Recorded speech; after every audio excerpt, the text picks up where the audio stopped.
ప్రార్థనతో మధ్యవార ప్రార్థన ఆరంభించుకుందాం. పరిశుద్ధుడైన దేవ, మమ్మల్ని ఇంకా సజీవులుగా ఉంచిన తండ్రి, మరణమును జయించిన వాడవు, మరణమును తండ్రి ముళ్ళును విడిచినటువంటి దేవుడవు, నిన్ను ఎలా మేము స్తుతించగలము? మాతో కూడా ఉండి మాలో ఉంటూ నీ ఆత్మ మమ్మల్ని నడిపిస్తున్నందుకు స్తోత్రములు చెల్లించుకొనిచున్నాము. ప్రేమ కలిగినటువంటి వాడ, మా యొక్క నీవు మా ఉనికి అయినందుకు నీకు స్తోత్రములు.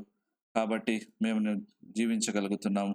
మా యొక్క బలమునకు కారణము నీవు తండ్రి, మా దుర్గము నీవు. కాబట్టి మేము క్షేమంగా ఉండగలుగుతున్నాం. మా పరిస్థితులు, మా పోరాటములు, మా భవిష్యత్తులో గ్లూమీగా కనిపించేటువంటి విషయము, వీటన్నిటిని బట్టి తండ్రి మేము భయపడకుండా విశ్వాసం కర్త కొనసాగించే యేసువైన నీ కుమారుడు వైపు చూస్తూ బ్రతకగలుగుతున్నాము. మాకు ఇచ్చిన ఈ ఆధిక్యతల కొరకు నీకు స్తుతి చెల్లిస్తున్నాం.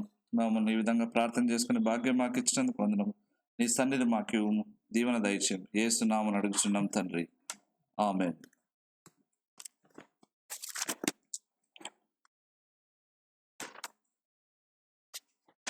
ప్రార్థన వినడి పావనుడు అనేటువంటి పాటను పాడుకుందాం.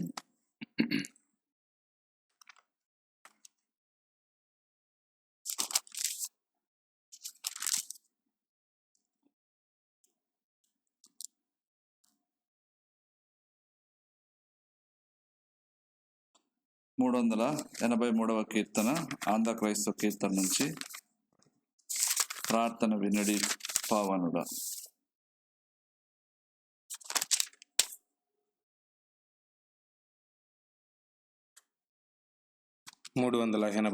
కీర్తన. ప్రార్థన వినడి పావనుడా, ప్రార్థన మాకు నేర్పుమయా. ప్రార్థన వినడి పావనుడా, ప్రార్థన మాకు నేర్పుమయం. శ్రేష్టమైన భావము గూర్చి శిష్య బృందముకు నేర్పితివి. పరముడ నిన్ను ప్రణుతించెదము, పరలోక ప్రార్థన నేర్పుమయా. ప్రార్థన వినడి పావనుడా, ప్రార్థన మాకు నేర్పుమయా. పరమదేవుడావని తెలిసి కరములెత్తి జంటగా మోడ్చి, శిరమును వంచి సరిగను వేడిన సుంకరి ప్రార్థన నేర్పుమయా. ప్రార్థన వినడి పావనుడా, ప్రార్థన మాకు నేర్పుమయా. దినదినంబు చేసిన సేవా దైవ చిత్తముకు సరిపోవా. దీనుడవయ్యు దిటముగా కుండను చేసిన ప్రార్థన నేర్పుమయా.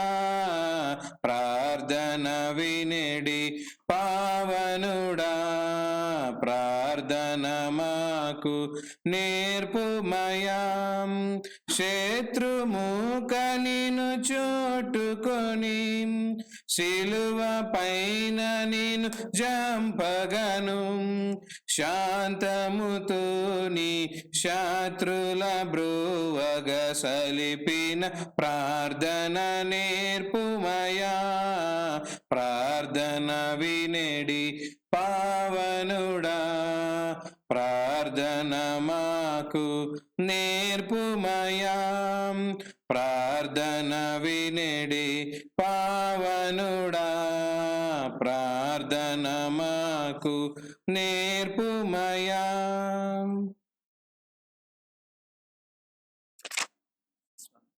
దేవుని యొక్క వాక్యాన్ని విందాం.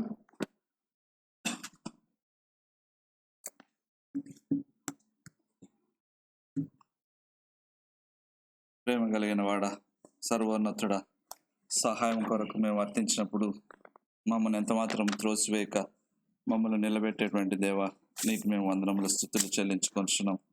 మేము నీ నామంలో, క్రీస్తు నామంలో కూడుకొని ప్రార్థన చేస్తూ ఉన్నాము. నీవు స్తుతించాము. అలాగే నీ వాక్యం ఇప్పుడు ధ్యానించబోతున్నాము. నా తండ్రి, మమ్మల్ని అంగీకరించు. ఈ వాక్య ధ్యానం మమ్మల్ని బలపరచని, ఆత్మలో మేము శక్తిని పొందాలి. పసిపిల్లలుగా ఉండకుండా బలమైన ఆహారం తినే వ్యక్తులుగా మారాలి. ఆత్మీయ వృద్ధి మాలో కనిపించాలి, ప్రతి ఒక్కరిలో కనిపించాలి. ఎవరు కూడా తండ్రి మందులుగా ఉండకుండా ఆత్మ సంబంధమైన విషయాల్లో చురుకైన వారుగా ఉంటూ వర్ధిల్లినట్లుగా సహాయం చేయి. ఈ వాక్యం అనేక మందికి ఆశ్చర్యకరంగా మారని, నన్ను శుద్ధి చేయము. నీ మాటలు తండ్రి ఈ బిడ్డలకు దీవెనకరంగా ఉండని యేసు నామమున అడుగుచున్నాం తండ్రి, ఆమేన్. ఈ దినం వాక్యం యొక్క అంశము స్పిరిచువల్ గ్రోత్, ఆత్మీయమైన వృద్ధి. సో స్పిరిచువల్ గ్రోత్, ఆత్మ సంబంధంగా మనం అభివృద్ధి చెందడం చాలా ప్రాముఖ్యమైనటువంటిది. ఇది చాలామంది నిర్లక్ష్యం చేసేటువంటి విషయం. ఎందుకంటే ఒక వాక్యం ఉన్నది, వారు పైకి భక్తి గల వారి వలె ఉండి భక్తి యొక్క శక్తిని ఆశ్రయించువారుగా ఉన్నారని. అంటే భక్తి చేస్తున్నటువంటి విశ్వాసులు రెండు రకాలుగా నేను అనుకుంటున్నాను. ఒకటేమో భక్తి చేస్తూ శక్తి లేనటువంటి వారు, ఇంకొకరేమో భక్తి కలిగి శక్తి కలిగిన వారు. అంటే మేము యేసుప్రభువుని వెంబడిస్తున్నాం అన్నప్పుడు మన క్రియలు, మన ప్రార్థన, మన జీవితం ఏం చేయాలి? ఆ శక్తిని చూపించగలగాలి, ఏ రూపానైనా సరే. సో పైకి భక్తి గల వారి వల్ల ఉండి శక్తిని ఆశ్రయించిన వారు, అంటే శక్తి కలిగినటువంటి క్రియలు కనిపించినటువంటి వారు. సో ఈ ఆత్మీయ వృద్ధి అన్నటువంటిది మనుషుల్లో అలా పెరగకపోవడం అనేది నేను గమనిస్తున్నాను. ఆత్మ సంబంధమైన మనుషుడు పుస్తకంలో స్పిరిచువల్ మ్యాన్లో వాచ్మెన్ చాలా బ్యూటిఫుల్గా స్పిరిట్కు, తర్వాత ఫ్లెష్కు, శరీర సంబంధికి, ఆత్మ సంబంధికి డిఫరెన్స్ చాలా చక్కగా చెప్పుకుంటూ వచ్చాడు. సరే, ఇప్పుడు స్పిరిచువల్ గ్రోత్ చూస్తాం. స్పిరిచువల్ గ్రోత్ అంటే ఏమిట్రా? గ్రోత్ అంటే ఏమిట్రా అంటే యేసుక్రీస్తు యొక్క సారూప్యము, లేకపోతే ఆయన గురించినటువంటి అవగాహన మరియు సంబంధంలో ఎదుగుతూ పరిణితి చెందడం. యేసుక్రీస్తు గురించినటువంటి తెలివిలోను ఆయన సంబంధంలోనూ ఎదుగుతూ పరిణితి చెందడాన్నే ఆత్మీయమైన వృద్ధి అంటారు. అంటే యేసుక్రీస్తు గురించినటువంటి నాలెడ్జ్ అంటే ఏమిటి? రిలేషన్షిప్ అంటే ఏమిటి? నాలెడ్జ్ అంటే ఏమి? కష్టాల్లో ఉన్నప్పుడు, ఇప్పుడున్న పరిస్థితుల్లో మన ప్రార్థన దేవుడు వినటం లేదు, మనల్ని వదిలేశాడా? ఇది దేవుని గురించినటువంటి జ్ఞానము లేక అవగాహన ఉంటే ఇలాంటి తలంపులు రావు. సహజంగా వచ్చినా మనం వెంటనే మనం సరి చేసుకోవచ్చు.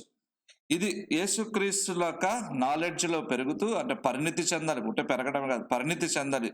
Growing and maturing in the knowledge of Jesus Christ. అప్పుడు ఏమవుతుందంటే ప్రతిదీ యేసుక్రీస్తుకు లింక్ పెట్టి చూసుకుంటాం. ఇలా నేను మాట్లాడడం దేవుని అగౌరవపరుస్తుందేమో అనే భావన. రిలేషన్షిప్ సంబంధం ఉన్నప్పుడు క్రీస్తే నా పక్కన ఉంటే, పరిశుద్ధాత్మ దేవుడే నా పక్కన ఉంటే ఈ మాట ఎలాగా ఆటంకంగా ఉంటుందో దేవుడికి. ఇది నాలెడ్జ్ అండ్ రిలేషన్షిప్. సో ఈయనతో సంబంధం ఉండిన తర్వాత ఇక వేరే వాడితో సంబంధము ఆయన కంటే ఎక్కువగా కలిగి ఉండడం ఎంత నష్టము. ఇలాంటి విషయాల్లో అవగాహన పెరుగుతూ వెళ్తుంది. కొన్ని ఉదాహరణలు చాలా ఉన్నాయి. సరే, ఆత్మీయ వృద్ధి యొక్క ఉద్దేశం ఏమిటి? ఎందుకు ఒక మనిషి ఆత్మలో వృద్ధి చెందాలని యేసుక్రీస్తు లేక దేవుడు భావిస్తున్నాడంటే, ఈ ఆత్మీయ వృద్ధి యొక్క గోల్ ఏమిట్రా అంటే క్రీస్తు సారూప్యంలో జీవించడం, క్రైస్ట్ లైక్నెస్. యేసుక్రీస్తును పోలి జీవించడము ఆత్మీయ వృద్ధి యొక్క పర్పస్. రోమాపత్రిక 8వ అధ్యాయము 29వ వచనం.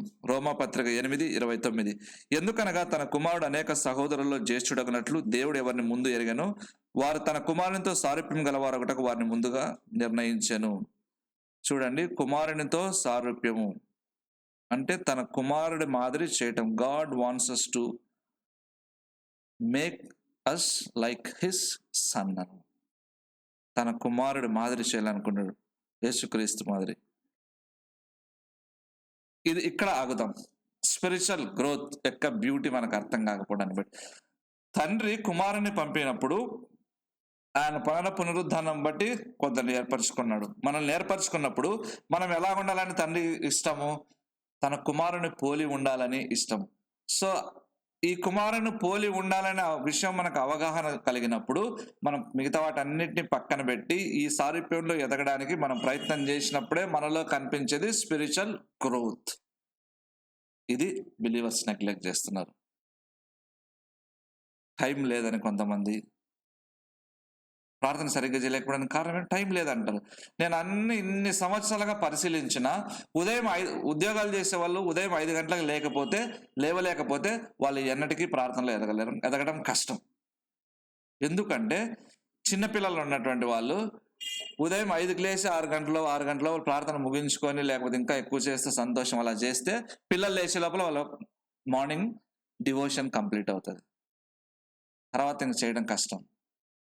అలా గంట తర్వాత ప్రార్థన చేసి పిల్లలు లేచిన వాళ్ళు ఎత్తుకుంటూ నడుచుకుంటూ తిరుగుకుంటూ ప్రార్థన చేసే వాళ్ళు కూడా ఉన్నారు. సో ముందు కరెక్ట్గా దేవుని సన్నిధిలో గడపకపోతే తర్వాత నువ్వు సప్లిమెంట్ ప్రేయర్ చేయడానికి కుదరదు. మేము పిల్లలు ఎత్తుకొని తిరుగుతూ నడుస్తూ ప్రార్థన చేస్తూ ఉంటే అది కుదరదు. దాంట్లో కాన్సన్ట్రేషన్ తక్కువ ఉంటుంది. సాలిడ్గా 1 అవర్ లేక 1 అవర్ 2 అవర్స్ గడిపే వాళ్ళు ఉంటారు. చేసిన తర్వాత సప్లిమెంట్గా దానికి అనుబంధంగా కొంచెం ప్రార్థన చేయొచ్చు. సో ఉదయకాలం 5కు నిర్లక్ష్యం చేసేటువంటి వాళ్ళు ఆత్మీయ వృద్ధి తక్కువ ఉంటుంది. ఆత్మీయ వృద్ధి తక్కువ ఉన్నప్పుడు ఏమవుతుంది తర్వాత చూసుకుందాం. ఈ క్రీస్తు సారూప్యంలో నడవడం కష్టం. ఈ ఆత్మీయ వృద్ధి లేనటువంటి వాళ్ళు లీడర్స్ గాను, ప్రీచర్స్ గాను, సాంగ్స్టర్స్ గాను, అంటే సింగర్స్ గాను, తర్వాత మ్యూజిషియన్స్ గాను, లేకపోతే చర్చిలో బాధ్యతలు నెరవేర్చేటువంటి వ్యక్తులుగా ఉండినప్పుడు ఈ క్రీస్తు సారూప్యం లేకపోవడం చేత ఇతరులకు ప్రాముఖ్యత ఇచ్చినప్పుడు అసూయ, కుళ్ళు, ద్వేషం ఇవన్నీ వచ్చేసి ఐక్యత పాడు చేసి పరిశుద్ధాత్మ దేవుడు అక్కడ నివసించలేని పరిస్థితులు క్రియేట్ చేసినప్పుడు ప్రార్థన చాలా బాగా చేస్తారు 3-4 గంటలు, కానీ ప్రార్థనలో పవర్ ఉండదు. సరే, నెక్స్ట్ చూద్దాం. క్రైస్ట్ లైక్నెస్ అంటే ఏమిటి అంటే క్రీస్తుని పోలి నడవడం అంటే ఏమిటి అంటే క్రీస్తుని పోలి ఉండడం అంటే ఏమిటి అంటే ఫస్ట్ థింగ్ చూస్తున్నాం, క్రీస్తు మనస్సు కలిగి ఉండటం. క్రీస్తును పోలి ఉండటంలో మొదటిది క్రీస్తు యొక్క మనస్సు. ఫిలిప్పీ పత్రిక 2వ అధ్యాయము 5వ వచనం. ఫిలిప్పీ 2:5. క్రీస్తు యేసునకు కలిగిన ఈ మనస్సు మీరును కలిగి ఉండి. ఒక రైటర్ రాస్తున్నాడు, యేసుక్రీస్తు యొక్క మనసు, దేవుడి యొక్క మనసు వాక్యంలో మనకు బయలుపరచబడినది. యేసుక్రీస్తు యొక్క మనసు వాక్యంలో బయలుపరచబడినది. అందుకే బైబిల్ బాగా చదవండి అంటే బైబిల్ పక్క పెట్టి మిగతా పుస్తకాలు తెగ చదివేస్తారు. దానివల్ల ఏమి ఉపయోగం ఉండదు. బైబిల్ తర్వాతనే మిగతా పుస్తకాల యొక్క ఊసును వెత్తాల్సి వస్తుంది. అంతేకాకుండా క్రైస్తవులకు ఉన్నటువంటి గొప్ప ఆధిక్యత ఏమిట్రా అంటే తన ఆత్మ ద్వారా, పరిశుద్ధాత్మ ద్వారా యేసుక్రీస్తు యొక్క మహిమ మనస్సును దేవుడు మనకు బయలుపరుస్తాడు. పరిశుద్ధాత్మ ద్వారా క్రీస్తు యొక్క మనసును మనం మనకు బయలుపరచబడుతుంది. మనకున్నటువంటి ఆధిక్యత ఇది. అంటే ఆత్మను ఆర్పకుడి అంటే ఏమవుతుంది అనుకుంటాం. ఆత్మను ఆర్పినప్పుడు, ఆ పరిశుద్ధాత్మ దేవుడు మనల్ని నడిపించలేనప్పుడు, దుఃఖపడినప్పుడు మనం క్రీస్తు యొక్క మనసు ఎలా మనకు అర్థమవుతుంది అంటే యేసు ప్రభు ఎలా వ్యవహరిస్తాడనే విషయం ఎలా మనం అర్థం చేసుకోలేం. కాబట్టి ఆ మనసు వాక్యంలో మనకు బయలుపరచబడింది. ఆత్మ మనకు బయలుపరుస్తాడు. వాక్యంలోనే చదువుతున్నప్పుడు ఆత్మ కూడా మనం బయలుపరిచినప్పుడు, మన మనసును తెరిచిన, మనకు గ్రహింపు కలగజేసిన, వెలిగించినప్పుడు మనం ఆ మనసును కలిగి ఉండేటట్టుగా ప్రార్థన స్టార్ట్ చేస్తాం. అసలు క్రీస్తు మనసు ఏందో మనకు అర్థం కాకపోతే ప్రార్థన ఎలా చేస్తాం? ఈ మనసు నాకు కావాలని. కాబట్టి ఆత్మను ఆర్పకుడి, పరిశుద్ధాత్మను దుఃఖపరచకూడదు. ఎలా దుఃఖపరుస్తాం? పరుషమైనటువంటి మాట బయటికి కనిపించేది. మోటివ్స్, మన నిర్ణయం వెనక, మన క్రియల వెనక ఉన్నటువంటి ఉద్దేశములు, ఆయాసం, రకరకాల వాటి విషయంలో పశ్చాత్తాపడకపోతే పరిశుద్ధాత్మను కంటిన్యూస్గా దుఃఖపరిచి పోగొట్టుకునే వారంగా మనం ఉంటాం. అప్పుడు ఈ క్రీస్తు మనసు మనకు అర్థం కానప్పుడు, ఆ మనసు మనకు కావాలని మనం ప్రార్థన చేయలేనప్పుడు మనం క్రీస్తు సారూప్యంలో మనం ఎదగలేము. వీటన్నిటి వెరసి మనకు కనిపించేది ఏంటంటే there is no spiritual growth. ఆత్మీయ వృద్ధి లేదు. 20 సంవత్సరాలు భక్తి చేశాడే, ఎందుకు ఇలాగే ఉన్నాడు? ఎదురు చూసుకోలేదు. చాలా సంవత్సరాలు భక్తి ఉంది, కానీ సారూప్యంలోకి ఎందుకు ఎదగలేదు? ప్రాబ్లమ్స్ ఎక్కడున్నాయో. యేసు క్రీస్తు యొక్క మనసు ఏమిటి? యోహాను సువార్త 13వ అధ్యాయము 14-15 వచనములు. యోహాను సువార్త 13వ అధ్యాయం 14-15. కాబట్టి ప్రభువును బోధకుడు అయిన నేను మీ పాదములు కడిగినట్లా మీరును ఒకరి పాదములను ఒకరు కడగవలసినదే. నేను మీకు చేసిన ప్రకారం మీరును చేయవలనని మీకు మాదిరిగా ఇలాగ చేసేదని. సో యేసుక్రీస్తు యొక్క మనసు ఒక భాగాన్ని చూసుకుంటాం, చాలా రకాలుగా ఉంటుంది. ఒక మాదిరిని ఆయన సెట్ చేయడానికి శిష్యుల పాదములు కడిగేటువంటి లెవెల్కి దిగాడు. ఇది క్రీస్తు మనసు అయినప్పుడు నేను దీని కొరకు ప్రార్థన చేస్తాను. ఇది నా క్రీస్తు మనసు అని పరిశుద్ధ దేవుడు గ్రహించినప్పుడు వాక్యం దేవుడు ప్రభా ఇలాగా లోయెస్ట్ లెవెల్కి దిగడానికి సహాయం చేయి. ఈ పాదం ఆయన గడిగాడు కాబట్టి మనం గడగాలని కాదు దాని ఉద్దేశం. అక్కడ పాదం గడడానికి కాదు ప్రయారిటీ ఇచ్చింది, కానీ ఆ యొక్క దీనత్వం అవసరము అని, వ్యక్తుల ముందు తగ్గించుకోవడానికి దీనత్వం అవసరం. ఇవన్నీ మనకు తెలియదు కాబట్టి తెలుసుకోవడానికి ప్రయాసపడం కాబట్టి ప్రార్థనలో పోరాడి ఈ మనసు మనం పొందలేకపోతున్నాం కాబట్టి తగ్గించుకోవడం చాలా కష్టమైన పని అవుతుంది. ఎందుకు యేసుప్రభు మాట అంటున్నాడు 15వ వచనంలో, నేను మీకు చేసిన ప్రకారం మీరును చేయవాలని మీకు మాదిరిగా ఇలాగ చేసిందంటే ఐ సెట్ అన్ ఎగ్జాంపుల్ అన్నాడు. ఎందుకు మాదిరి చూపించడానికి ఇంత ప్రాముఖ్యత యేసుప్రభు ఇచ్చాడంటే, ఈ యొక్క క్రియ ద్వారా, పాదములు కడగటం అనేటువంటి క్రియ ద్వారా ఏమి మాదిరి పెట్టాడంటే దీనత్వము, ప్రేమ అన్నటువంటిది ఏమిటో చూపించాడు. He has shown the example of humility and love. సరే, శిష్యుల పాదములు కడగడం మినహాయించి ఇంకా వేరే ఎగ్జాంపుల్స్ యేసుప్రభు ఉంచాడా అంటే చాలా ఉంచాడు. దానికి ముందు ఒకటి చూసుకుందాం, అసలు ఈ యొక్క మాదిరి ఎందుకు ఉంచాల్సిన అవసరం ఉంది, దీని యొక్క ప్రాముఖ్యత ఏమిటి, ఎందుకు యేసుక్రీస్తు దీనత్వము, ప్రేమ అంటే ఇది అని శిష్యుల పాదములు కడిగి ఒక ఎగ్జాంపుల్ సెట్ చేయడానికి కారణం ఏమిట్రా అంటే, ఫస్ట్ చూసుకుందాం. పేరెంట్స్ పిల్లల్ని చాలా బాగా పెంచాలనుకుంటారు కాబట్టి వాళ్ళని కరెక్ట్ చేస్తాం. కానీ మనకు తెలియంది ఏంటంటే వాళ్ళు బాగా పెరగాలంటే మనల్ని మనం కరెక్ట్ చేసుకోవాలి. మనం టీవీ తగ్గిస్తే వాళ్ళు టీవీ చూడడం తగ్గిస్తారు, మనం మొబైల్ బ్రౌజింగ్ తగ్గిస్తే వాళ్ళు ఇంటర్నెట్ బ్రౌజింగ్ తగ్గిస్తారు, మనం సాఫ్ట్గా మాట్లాడితే వాళ్ళు సాఫ్ట్గా మాట్లాడడం నేర్చుకుంటారు. ఒక ఇంట్లో ఎలాంటి పదాలు వాడుతున్నాయని వాళ్ళ చిన్నపిల్లల నోటి నుంచి విన్నప్పుడు అర్థమవుతుంది, ఓహో ఈ పదం మీరు నేర్చుకున్నారంటే వీళ్ళ ఇంట్లో తల్లిదండ్రులు వాడేటువంటి పదాలు ఇవి. So setting an example is very much significant. చూడండి, యేసు ప్రభు ఎందుకు దీనత్వం అంటే ఏమిటి అని చూపించాల్సిన అవసరం ఏంటంటే, చాలా మంది దీనత్వం అంటే ఊరు వదిలిపోయి ఎక్కడో అడవుల్లో కూర్చొని తపస్సు చేసుకోవడము, అన్ని పరిత్యజించడం దీనత్వం అనుకుంటారు. ఒట్టిది. ప్రపంచంలో, లోకంలో చాలా ఎగ్జాంపుల్స్ ఉన్నాయి, కానీ వాళ్ళకి కరెక్ట్ ఎగ్జాంపుల్ అవసరం దీనత్వం అంటే ఏమిటని. కొంతమంది లీడర్స్ కూడా ఈ గుడ్ ఫ్రైడే టైంలో పాదాలు కడుగుతుంటారు. పాదాలు కడిగినంత మాత్రం దీనత్వం అనడానికి లేదు, యాక్చువల్ లైఫ్లో దీనత్వం చూపిస్తే ద గ్రేట్ థింగ్. సరే చూద్దాం ఎగ్జాంపుల్ యొక్క సిగ్నిఫికెన్స్లో ఎందుకు యేసుప్రభు అది చేయడం ప్రాముఖ్యంగా ఎంచాడంటే ఈ కైండ్ ఆఫ్ ఎగ్జాంపుల్. మొదటిగా ప్రపంచంలో ఉన్నటువంటి ఎగ్జాంపుల్స్, లోకంలో ఏ ఎగ్జాంపుల్స్ ఉంటాయి. ఫస్ట్ లోకం ఏమనుకుంటుంది తెలుసా, సంతోషం అంటే ఏమిటంటే ఇతరులు నాకు సేవ చేస్తుంటే దాంట్లో సంతోషం ఉంది అనుకుంటారు. రాజరికం, హోదా, పదవి, నలుగురు చేతులు కట్టుకొని నిలబడ్డం, వస్తుంటే పరిగెత్తుకొచ్చి బ్యాగ్ తీసుకోవడం, సో దీంట్లో నేను సంతోషం పొందుతాము అనుకుంటారు. This is the example set by world. అందుకే యేసుప్రభు కరెక్ట్ ఎగ్జాంపుల్ ఇవ్వడానికి ఇలా రాసి ఉంచాడు.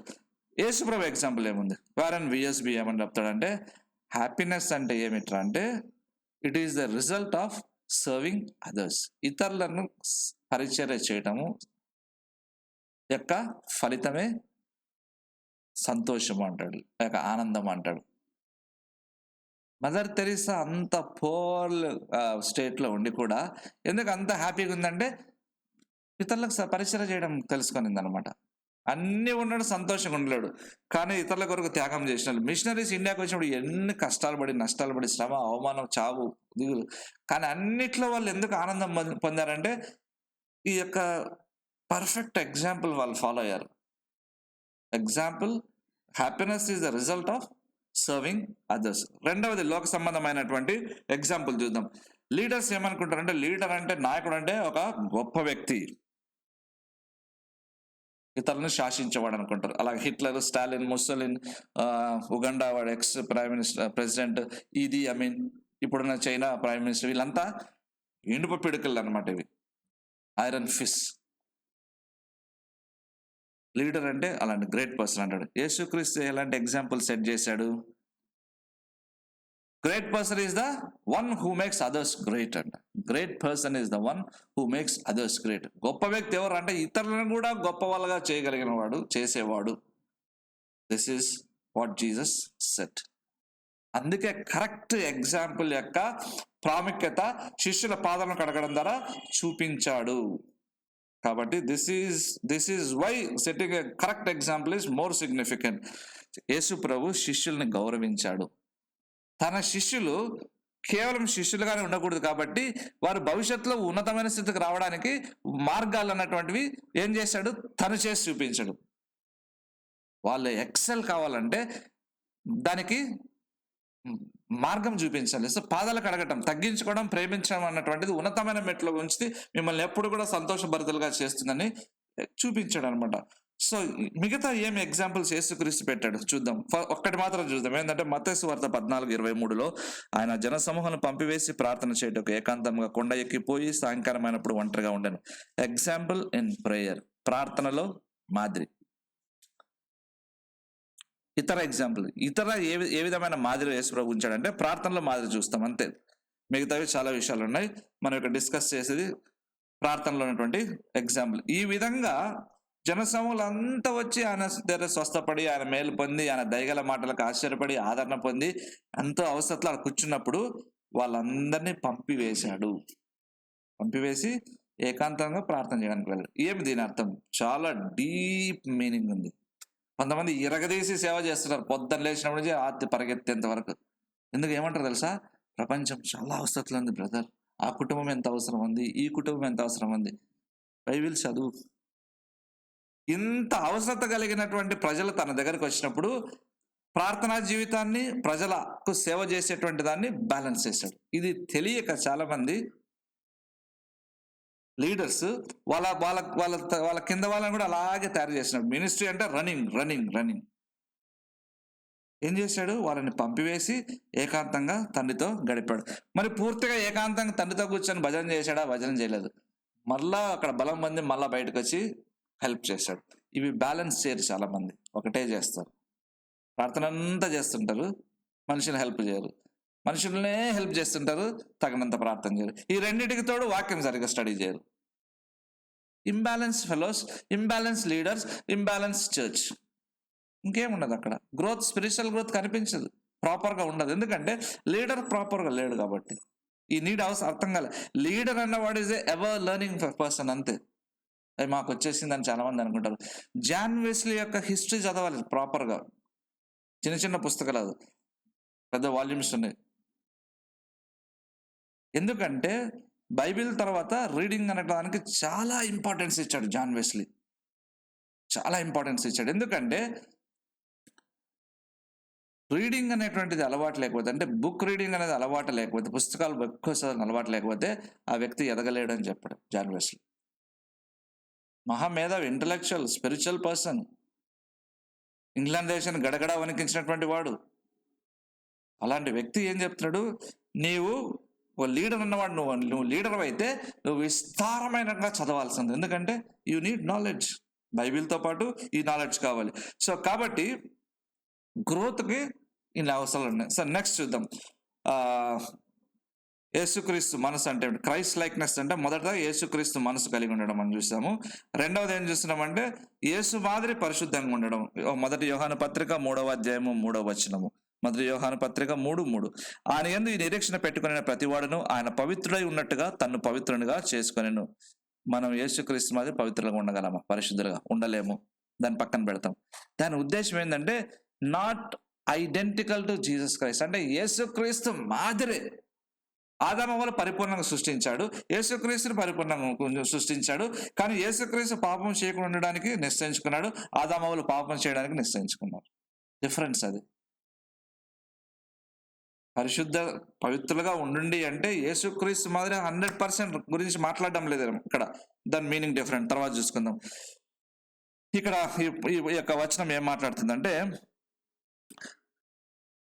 ఆయన యందు నిరీక్షణ పెట్టుకున్నవాడు అంటే ఒక విశ్వాసి, యేసుక్రీస్తు తిరిగి రాబోచున్నాడు, ఆయన నా దేవుడు నన్ను తీసుకుని వెళ్తాడు అనేటువంటి నిరీక్షణ, హోప్ ఉన్నటువంటి వాడు కంటిన్యూస్ గా ఏం చేస్తాడంటే తనను తాను పాపం నుంచి దూరంగా ఉంచుకుంటాడు. ఒకవేళ పడినా మళ్ళా లేస్తాడు, పశ్చాత్తాపడతాడు. ఈ హోప్ చాలా ఇంపార్టెంట్. ఈ హోప్ని బట్టి, ఈ నిరీక్షను బట్టి మనం బ్రతుకుతాం. మళ్ళా పుట్టుక లేదు మనకు, భయం ఉండదు మనకు. యేసుక్రీస్తు రాబోతున్నాడు, మనం తీసుకుని వెళ్తాడు కాబట్టి ఈయన కొరకు మనం జీవించాలి. ఈ హోప్ని బట్టి పరిశుద్ధంగా జీవించడం మనకు సాధ్యం. Boyfriends, girlfriends no చెప్పడం సులభం. అపవిత్రత దారి తావు ఇవ్వకుండా ఉండడం సులభం. ఎందుకంటే ఆయన పవిత్రుడు, ఆయన వచ్చినప్పుడు నేను పవిత్రుడుగా ఉండాలి, నన్ను తీసుకుపోవాలి కాబట్టి. అది మనం బ్రతికేటువంటి విధానం. వాళ్ళ మీద నాకు ఆయాసం ఎందుకు, వీడి మీద నాకు ఆయాసం ఎందుకు, వాళ్ళని ఎందుకు నేను ద్వేషించాలి, వీళ్ళెందుకు ద్వేషించాలి, ఎందుకంటే నేను యేసుక్రీస్తుతో కూడా వెళ్ళాలి. వస్తాడు ఆయన పవిత్రుడు, నేను కూడా పవిత్రంగా వెళ్ళాలంటే నాకు ఇవన్నీ వద్దు. ఆ వచనం యొక్క అర్థం వారెన్ విఎస్బి చాలా బాగా రాశాడు. Beautiful statements. ఏమనంటే ఒక విశ్వాసి పాపం చేస్తున్నాడంటే ఒక కుమారుడు తన తండ్రికి విరోధంగా పాపం చేస్తున్నట్టంట. ఒక విశ్వాసి పాపం చేయడం అంటే ఒక కుమారుడు తండ్రికి విరోధంగా పాపం చేయడం. అదే ఒక అవిశ్వాసి పాపం చేస్తే అతడు ఆజ్ఞకు వ్యతిరేకంగా పాపం చేయడం. అదే ఒక విశ్వాసి పాపం చేస్తే ప్రేమకు వ్యతిరేకంగా పాపం చేయడం అంట. చూడండి, అవిశ్వాసి ఆజ్ఞకు వ్యతిరేకంగా పాపం చేస్తాడు, విశ్వాసి తనకు చూపింపబడినటువంటి ప్రేమకు వ్యతిరేకంగా పాపం చేస్తున్నాడు. కాబట్టి బిలీవర్ అయిన నీవు నేను పాపం చేస్తే it is like a child sinning against his father. Child sinning against his father. మన తండ్రి మాట వినకపోవడం, తండ్రిని గాయపరచడం. ఒకసారి అమెరికాలో ఏం చేశారు, బాయ్స్ గర్ల్స్ అంతా కూర్చొని ఎంత ఎంజాయ్ చేస్తున్నారు. సడన్ గా ఏమన్నారంటే గర్ల్స్ బాయ్స్ అందరు కలిసి ఒక రెస్టారెంట్కి వెళ్దాం, మనం అక్కడ ఎంజాయ్ చేద్దామంటే ఒక అమ్మాయి బిలీవర్, నేను రాను అని. ఎందుకు రావు? Do you think your father will hurt you? నన్ను హర్ట్ చేయడా ఆయన? మీ నాన్న ఏమైనా కొడతాడా? అలాంటి వెళ్ళకూడని స్థలం వెళ్ళినప్పుడు నేను నా తండ్రిని గాయపరుస్తానన్నా. ఆమె రాలేదు, వెళ్ళిపోయింది. వెళ్ళకూడని స్థలం, చేయకూడనటువంటి పని, మాట్లాడకూడని మాట, తీసుకొనకూడని నిర్ణయం నేను తీసుకున్నప్పుడు నా తండ్రి గాయపరచబడతాడు. అదే ఈ వచనంలో ఉన్నటువంటి మాట అనమాట. A believer since against the love. తండ్రి కుమారుని, కుమార్తెను ప్రేమిస్తున్నాడు లోకరీతిగా. మరి కుమారుడు కుమార్తె తండ్రి తల్లికి వ్యతిరేకంగా పాపం చేస్తే, తిరుగుబాటు చేస్తే తల్లి తండ్రిని గాయపరుస్తుంది. మనం పాపం చేస్తే మన తండ్రిని ప్రేమకు వ్యతిరేకంగా పాపం చేసి ఆయనను గాయపరుస్తున్నాం అనమాట. ఎందుకు మనము యేసుక్రీస్తు మాదిరి పవిత్రుడిగా ఉన్నట్టుగా మనం పవిత్రపరచుకోవాలి. మనం క్రీస్తు వస్తాడు అనే నిరీక్షణలో బ్రతుకుతున్నాం కాబట్టి ఈ నిరీక్షణ మన ప్రవర్తనను గైడ్ చేస్తుందంట. ఎందుకు సినిమాలు చూడడం లేదు నువ్వు క్రీస్తు బిడ్డవు కాబట్టి. ఎందుకు నువ్వు చెడు మాట్లాడకుండా ఉన్నావు? క్రీస్తు బిడ్డవు కాబట్టి. ఎందుకు ఎవరి మీద ఆయాసపడితే వెళ్ళి క్షమాపణ చెప్తున్నావు? హోప్ ఉంది నీకు, ఆయన వచ్చినప్పుడు నేను పవిత్రుడిగా ఉండాలి కాబట్టి. This hope is guiding A Christians behaviour అని చెప్తున్నాను. కాబట్టి మనం ఆయన కలవడానికి పవిత్రంగా ఉండాలని. సరే, పవిత్రత, ప్యూర్ అనే పదము యేసుక్రీస్తు వాడినప్పుడు గ్రీక్లో దాని మీనింగ్ ఏమిటంటే ఫ్రీ ఫ్రమ్ ఎవ్రీ ఫాల్ట్ అంట. ఏ తప్పిదము లేకపోవడం, ఏ పాపము లేకపోవడం, ఇమాక్యులేట్ అంటారు. ఆ సెన్స్లో గ్రీక్లో యేసుక్రీస్తు యొక్క పవిత్రత గురించి మాట్లాడాడు. తర్వాత మనల్ని పవిత్రగా చేసుకోవడం, ప్యూరిఫైయింగ్ అవర్ సెల్స్ అన్నాం. దానికి గ్రీక్లో అర్థం ఏమిట్రా అంటే సెరిమోనియల్ ప్యూరిటీ, మారల్ ప్యూరిటీ అన్నారు. మొదట యేసుక్రీస్తు పవిత్రుడు అన్నప్పుడు మీనింగ్ ఏంటంటే ఏ పాపం లేనివాడు అని, ఏ తప్పిదం లేనివాడు, ఫ్రీ ఫ్రమ్ ఫాల్ట్ అనేటువంటి అర్థం గ్రీక్లో వచ్చింది. మనల్ని మనం పవిత్రులుగా చేసుకుంటాము ఆయనను కలవటానికి అన్న పదం చూసినప్పుడు దానికున్న గ్రీక్ మీనింగ్ ఏంటంటే ceremonial purity, moral purity. Ceremonial purity అంటే ఏమిటంటే ఇక్కడ ఓల్డ్ టెస్ట్మెంట్ లో ఇది శాస్త్ర సంబంధమైన లేక ఆచార సంబంధమైన పవిత్రత మాట్లాడుతుంది. ఏమిట్రా అంటే ఇది శానిటేషన్, ఎథికల్ రెండు. అంటే శుభ్రంగా ఉండడము, నైతికంగా బాగుండడం, ఈ రెండింటిని మిక్స్ చేసి మాట్లాడుతుంది ఓల్డ్ టెస్టిమెంట్ లో సెరిమోనియల్ ప్యూరిటీ అంటే. అందుకే జాన్ వెస్లీ అనే భక్తుడు సింపుల్ గా అన్నమాట, వాషింగ్ కీపింగ్ క్లీన్. అందుకే ఆయన ఇచ్చిన స్టేట్మెంట్ ఏంటంటే cleanliness is next to godliness అన్నాడు.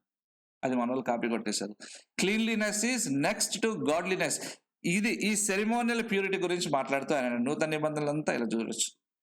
Cleanliness is next to godliness. అంటే దైవత్వం అంటే ఏమిట్రా అంటే శుద్ధీకరించుకోవడం, అంటే పవిత్రపరచుకోవడం ఏంటంటే దైవత్వం తర్వాత వచ్చే స్టెప్, అలా ఉండాల్సినటువంటి మెట్టు అంటున్నమాట. సో సెరిమోనియల్ ప్యూరిటీలో మనల్ని మనం క్లీన్ చేసుకోవటం శరీర సంబంధంగా కూడా ఉంటుంది. నైతికంగా ఎథికల్, నీతి నియమ కట్టడాలు, ఈ రెండు మిక్స్ అవుతాయి అన్నమాట. మారల్ ప్యూరిటీ అని ఉంటుంది, నైతికమైన పవిత్రత ఉంటుంది.